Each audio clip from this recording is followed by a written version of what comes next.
эта парковка, она платная? Нет, это парковка редакции «Известия», ребят.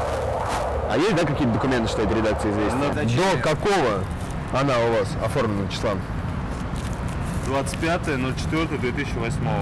3,5 года у вас документы находятся на переработке. А это фикция, это не документы. Мне платят зарплату, и пока ее платят, я отвечаю за эти места. Вот поднимитесь наверх и скажите. Мы к ней отношения абсолютно не имеем. Да, не в нашем это ведении.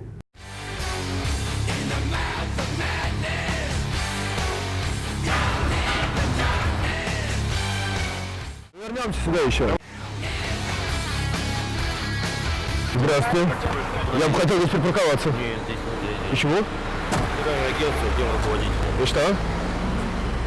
Что и что? Ну, место руководителя. Ну, хорошо. А почему я здесь не могу парковаться? Здесь парковка вашего федерального агентства. Документы есть? Документов у меня нет. Здесь Мы приезжаем второй раз. мои стоят машины, которые... Какие ваши? Какие ваши? Агентство, которое агентство стоит. Для своего министра и для его помощника. Почему министр имеет здесь больше прав, чем я? Объясните мне. ты имеешь право? Потому что мы оба граждане Российской Федерации. Что министр, что гражданин я. Российской Федерации. Я гражданин Кто Российской прочитал? Федерации. Пойми, как же мы дальше?